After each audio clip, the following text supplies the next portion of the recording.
Karthika దీపోత్సవ committee ఆధ్వర్యంలో మహా కార్తీక దీపోత్సవ కార్యక్రమం గణేష్ ఘాట్లో ఉదయాన ప్రారంభమైంది.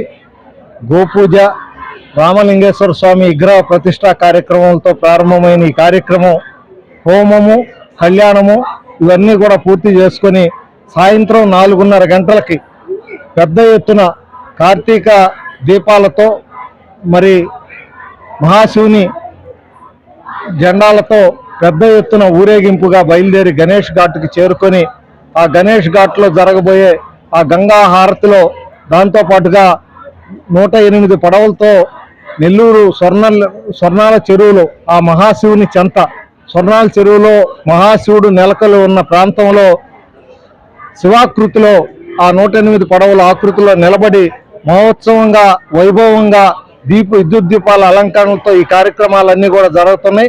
అన్ని దేవాలయాల ప్రసాద వితరణతో పాటు ప్రముఖ నదీ జలాల సంప్రోక్షణ కార్యక్రమం కూడా సాయంత్రం ఇక్కడ జరుగుతుంది.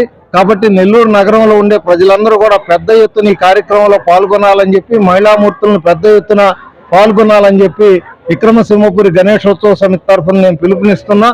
దాంతోపాటుగా స్వర్ణాల చెరువు ఒడ్డున శ్రీ స్వర్ణలింగేశ్వర స్వామి దేవాలయం 1000 సంవత్సరాల క్రితం నిర్మించిన ఆ దేవాలయాన్ని జీర్ణోద్ధరణ కార్యక్రమాన్ని స్వర్ణ భారత్ ట్రస్ట్ అధినేత దీపా వెంకట గారి సహకారంతో పూర్తి చేసి 15, 16, 17 తేదీల్లో ప్రతిష్ట పూర్ణకుంభ మహోత్సవ కార్యక్రమాలను కూడా నిర్వహించడానికి దైవజ్ఞులు శుభముహూర్తం నిర్ణయించారు.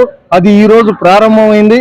ఈ రోజు, రేపు 17 3 రోజుల పాటు కూడా ఇక్కడ విశేషంగా పూజలు, హోమాలు నిర్వహిస్తూ ప్రసాద విసరణ అన్నీ కూడా జరుగుతూ కార్యక్రమాలు ముందుకు పోతున్నాయి.